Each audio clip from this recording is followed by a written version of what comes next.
the man with a hat is back, and this time he is bringing his dad. Yo, dudes, the Empire's pretty chill. Maybe you could, like, join it or something.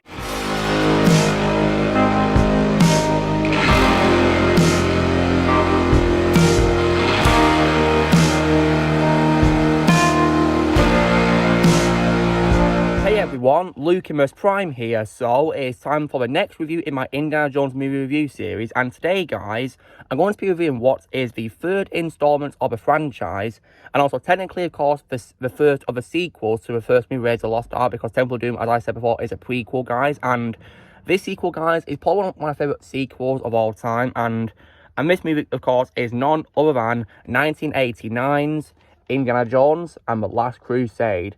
And this is definitely as well my second favourite film of the franchise, guys, behind Raiders of the Lost Ark, and I do love this movie. It's really great to watch. So what is this movie about, guys? So how was this movie made? So after the mixed reception to Indiana Jones and the Temple of Doom, one of my favourite directors of all time, Steven Spielberg, he chose to lower the dark tone and graphic violence in the next film of the franchise. So during the 5 years between the Temple of Doom and this movie, he and of course the producer and creator of the franchise, George Lucas, reviewed several scripts, and they accepted one by Jeffrey Boehm. Filming took place in various countries, including Spain, Italy, Germany, Jordan, the UK, and the United States of America.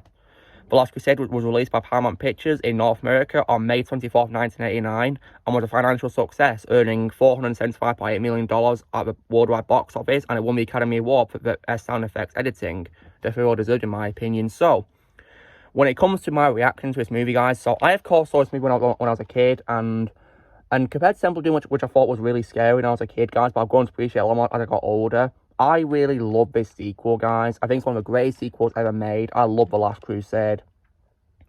Was it as good as Raiders of the Lost Ark? Well, not in my opinion, but it is, in my opinion, my close second favourite, because I think it's a great sequel, in my opinion. And I'm also going to say that, in my opinion, this is where they should have ended the films, in my opinion. And if you want to hear why I think that, then please go check out my video I did in Movie Need a Sequel when I covered this movie. So, yeah.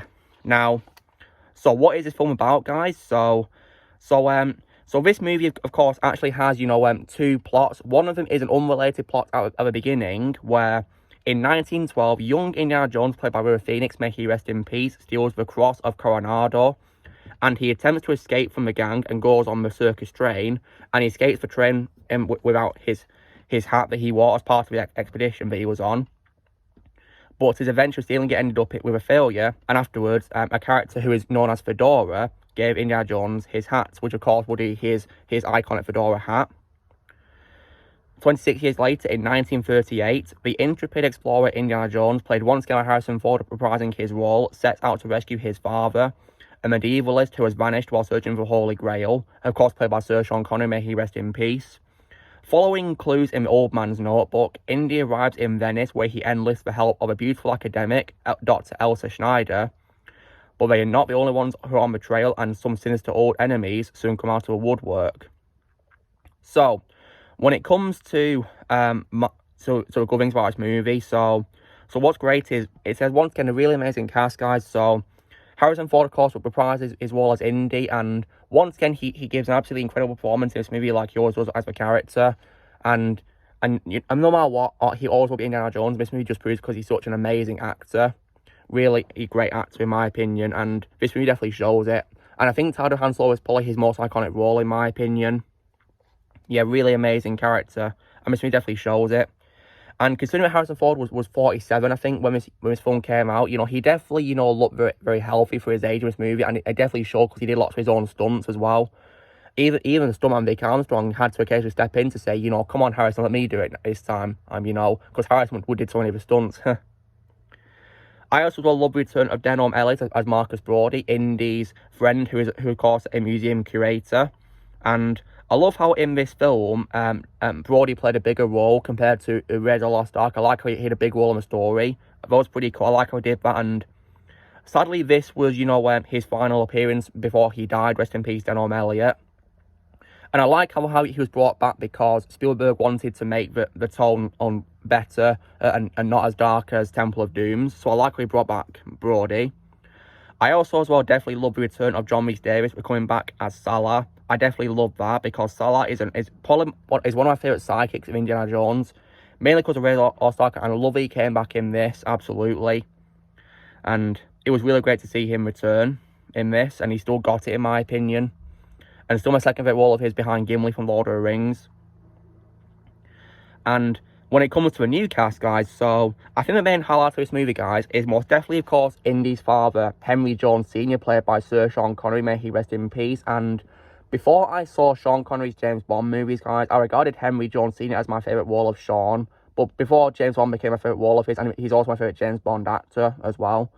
And I gotta say that Sean Connery was absolutely incredible as Henry Jones Sr., and I think the main thing about what I love about this movie is definitely the chemistry between Harrison Ford and Sir Sean Connery. They have really excellent chemistry, which is really amazing to watch. It's very entertaining from start to finish.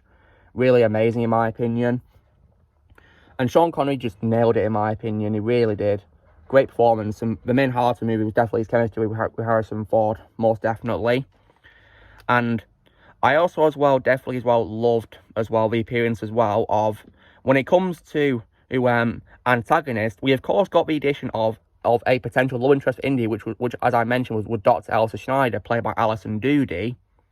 And there's one thing in this movie which I think was absolutely excellent, guys, where we think she's going to be the next love interest of Indiana Jones, but it's revealed that she's not, because she's a villain, because she's in league with the Nazis who come back in this movie as the villains.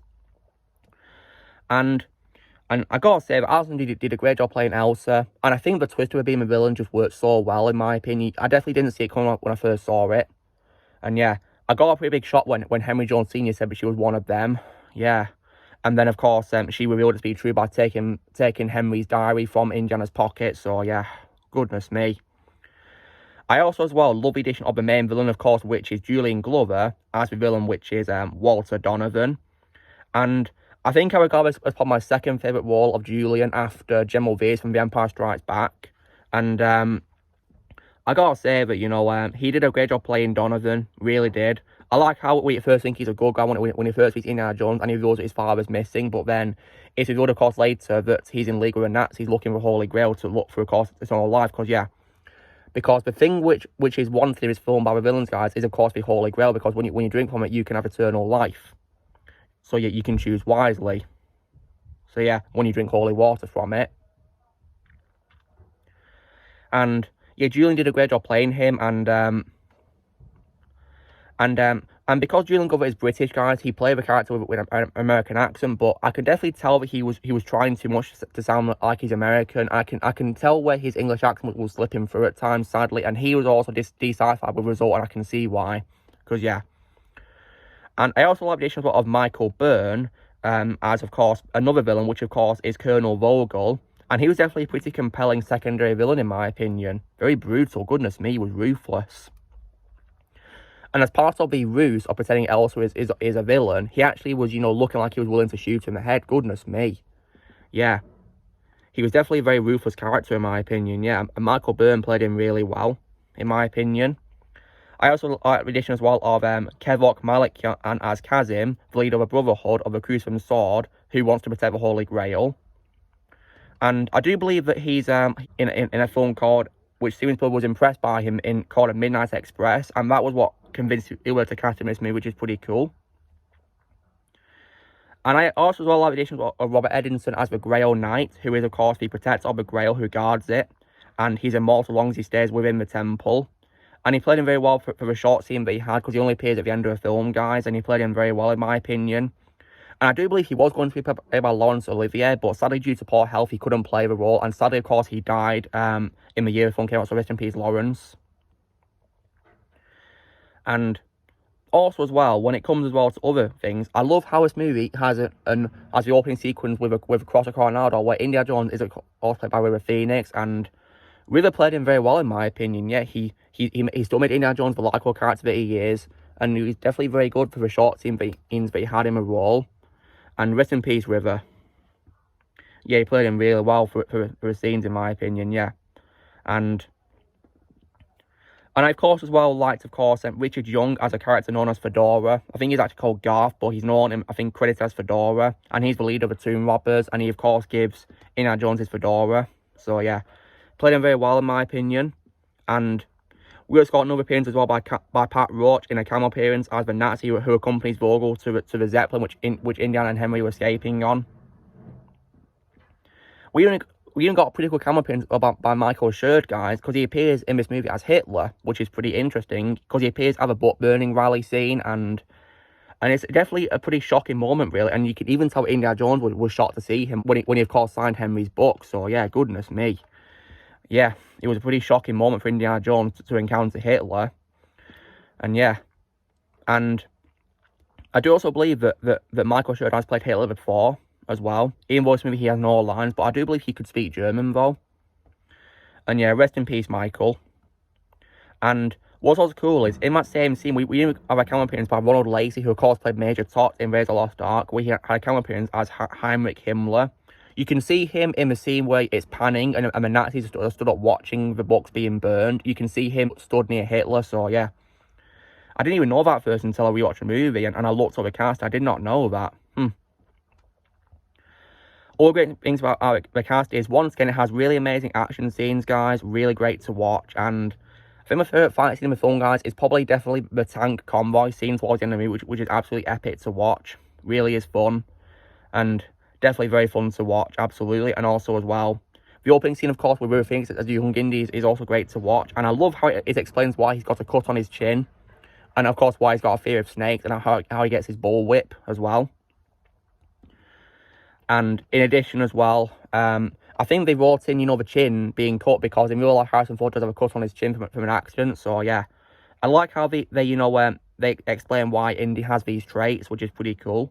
And speaking of that scene with young Indy, we even get an appearance by young Henry Jones Sr. in that scene.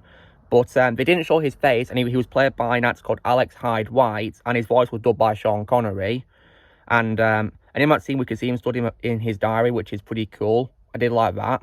And then, of course, we got a scene where, of course, Indy got his fedora from a character called Fedora in the credits, yeah, which was definitely a great scene. Then, of course, had a great transition from young Indy to present-day Indy played by Harrison on the boat. And the boat scene was also very great as well. Definitely really fun to watch as well.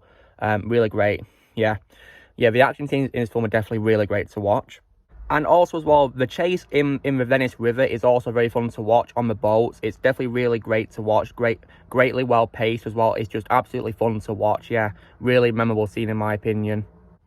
And it has, once again, great pacing, so it doesn't feel too boring or too rushed. It has really great pacing. So for me, which is 120 minutes, the pacing is absolutely excellent in my opinion. And the film, of course, also has very memorable quotes, such as, of course, at the beginning of the movie, Indiana Jones says that the cross canard belongs in a museum, which has become a popular meme nowadays. I think Just Cause 3 referenced that quote in one of the menu loading screens, which is pretty cool. And, of course, there's also a very funny scene, guys, where when Indy and Elsa infiltrate the castle of Grimmauld to rescue Henry Jones Sr. from the castle, they disguise themselves as Scottish Lord and his wife, and it's definitely a very funny scene. I gotta say, Harrison Ford really can pull off a Scottish accent. Very impressive. And the boat has a pretty funny quote, which is, "If you are Scottish Lord, then I am Mickey Mouse." Really funny. And another funny scene as well is also in the scene where Indy and Elsa are breaking into the crypt under the library in Venice, where Indy is like smashing on the tile where the X is marked, and the librarian is like stamping some books, and the timing of, Indy breaking through a tile and him stamping is synced together. So the librarian thinks that he's making a loud noise with his stamp. Yeah, that is just so funny. And for some reason, guys, I like to imagine that librarian as being like the equivalent of like a Stan Lee cameo in a way. It was like a Stan Lee cameo, really. I mean, the librarian even looks similar to Stan Lee as well. Yeah. It's definitely a really funny moment. I get a good laugh out of that scene, yeah. It's really funny. And then, of course, as well, in the Grey Knight scene, of course, when Donovan does meet his end, the Grey Knight says a meme which has become a very popular quote, which, of course, is, "He chose poorly." Yeah, very popular meme now. And, of course, as well, the equivalent, which is, "He chose wisely." Yeah. It's definitely, really amazing in my opinion. Yeah, just absolutely excellent. Just so many great quotes in this. Once again, the film also has fantastic cinematography as well, beautiful visuals, and on my Blu-ray release of a film that I watched last night when we were watching the film, guys, it's definitely very stunning. Doesn't look like it's aged poorly. Really great visuals and cinematography for its time in the 80s. Really amazing.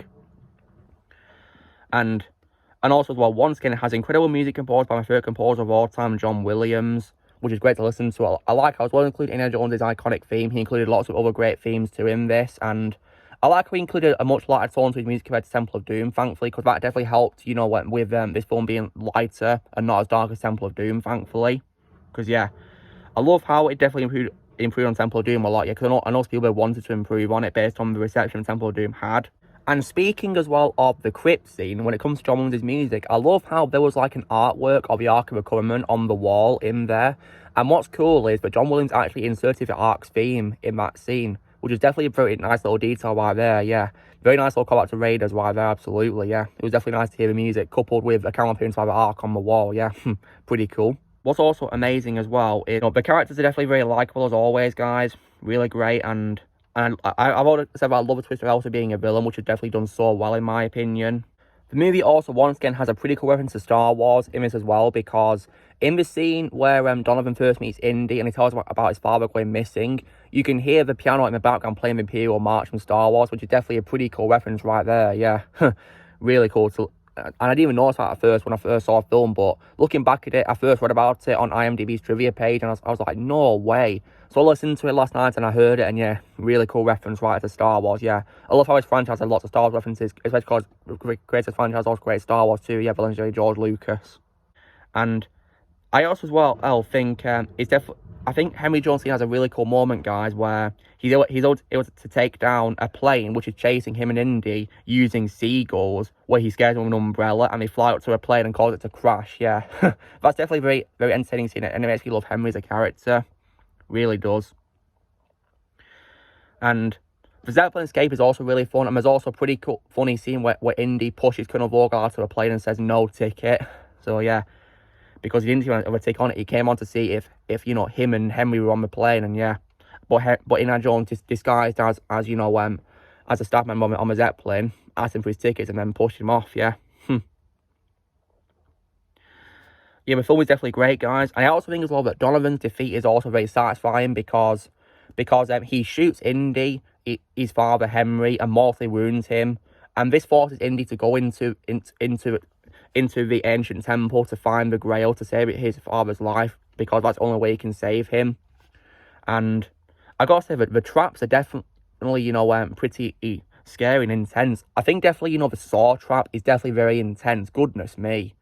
Like, I was definitely rooting for Indiana in that scene, and thankfully he did manage to survive thanks to Henry's his diary giving him the clues about to avoid it. So, you know, kneeling to avoid the saws. Then, of course, as well, the word puzzle where he's got to spell the name of God, which, of course, is Jehovah, but it's spelled with an I instead of J in the Latin in alphabet this time. So, yeah. It was just, you know, definitely a very intense scene with all those puzzles. Yeah, definitely. And Indy, of course, nearly fell through when he accidentally stepped on the J first, because obviously in the Latin alphabet, Jehovah begins with an I. So, yeah, he nearly fell. But thankfully, he got back up and remembered that it begins with an I, thankfully. Then there's also, of course, the scene with the bridge where it looks like it's invisible, but it's an optical illusion. That was definitely very clever and visually stunning as well. Wow, very impressive. And then, thankfully, of course, Indy, you know, was able to realise this, and then he was able to get over. And then he threw some sand onto it so he can remember it when he's coming back. And then, of course, he finds the Knight, and the Knight wants to pass on the sword to him to be the new protector because his strength has left him. But then, of course, Donovan comes in with Elsa, because he's been following Indy. Because as a bit of a detail, guys, you can actually see him behind Indy as he's solving the puzzles, yeah, with Elsa accompanying him. And in the scene, of course, Donovan does not know which one is the real Grail, which of course is a flaw in his plan, because despite wanting to find the Grail, guys, he's not a historian, so he does not know which is the right Grail to drink from. Elsa, however, decides to choose for him, and he actually lets her do it, so that was definitely a big mistake of his, because what if she was tricking him? And yeah, she was tricking him. She gives him a random Grail, which is very good, and he thinks it's the right one because of how beautiful it looks. Then he drinks holy water, and he says to eternal life. But then, of course, this is probably a part where I got really, really happy about and very satisfied, guys, because I hated how he shot Henry. Like, when he, you know, drank from it, you know, it was definitely, you know, a very satisfying moment for me. It really was. And this was the part which made me cheer when I first saw it when I was a kid, guys, because all of a sudden he notices something is wrong, and then he starts to feel really ill, and then we see that he's starting to age rapidly, and we can see wrinkles growing on him and everything and all that, and his skin's going pale. He then turns around to Alice asking, what is happening to me? But all of a sudden, as he grabs her for help, he then begins to age really, really quickly, and pretty much disintegrates into oblivion. And yeah, it's a very satisfying villain defeat, although I will admit it is pretty scary, and it may scare younger audiences, but it's very satisfying to see Donovan get defeated. And I gotta say that, you know, when he was aging rapidly, and his hair was getting really long for me, he looked a lot like Doc Brown from Back to the Future a little bit, as I noticed, yeah. And I gotta say that the CGI for that time was very impressive for that scene. It really was. They did a very good job creating that effect for it. It was done very well. Really brilliant in my opinion. And very satisfying defeat right there for Donovan. And after that, Indy then found the real Holy Grail. And of course, unlike Donovan, who as the knight said chose poorly, Indy chose wisely.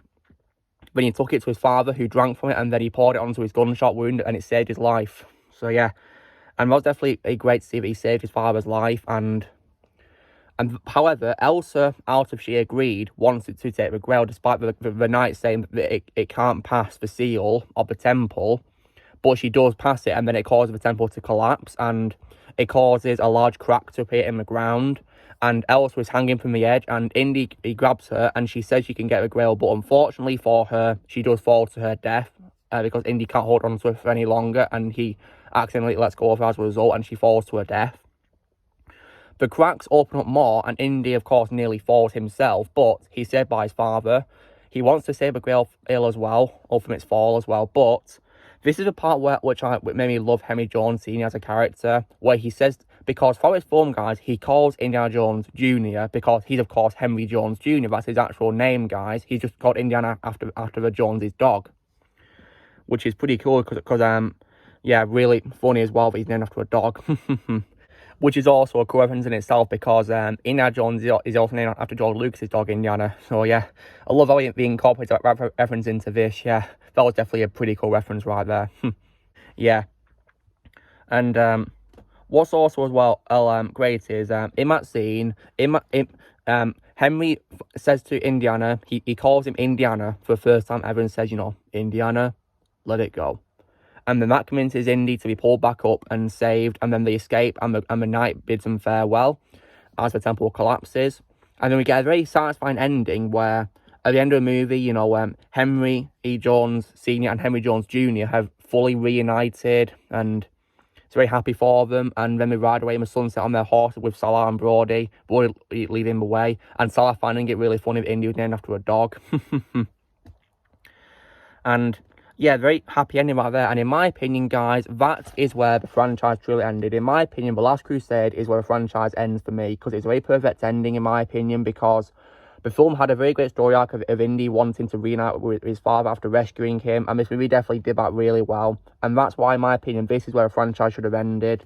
I like to pretend that the fourth movie, Kingdom Crystal Skull, does not exist, and also his fifth movie, which I refuse to watch, so yeah.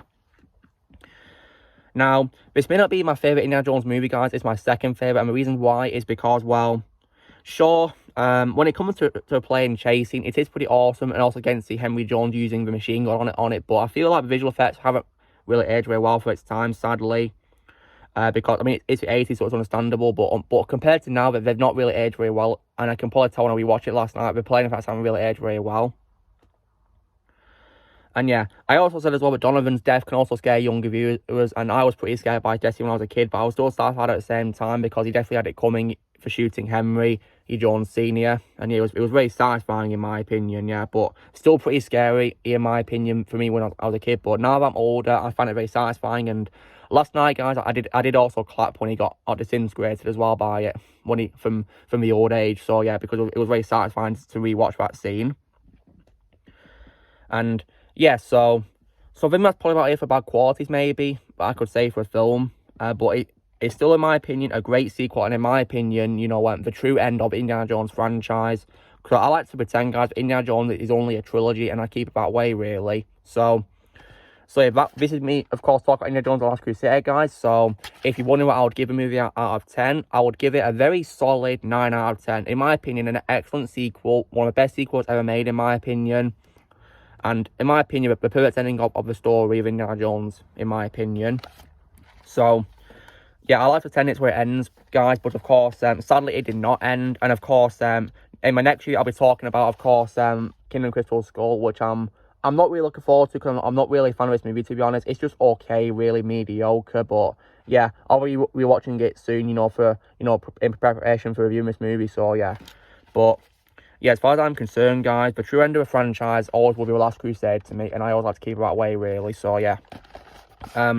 So, guys, this is me doing my review for, of course, the third installment of Indiana Jones, which is Indiana Jones and The Last Crusade. So, you know, drill, guys, be sure to give this video a like. Also, be sure to let us know in the comments what you guys think of Indiana Jones and The Last Crusade. I'd love to see what you guys think of it.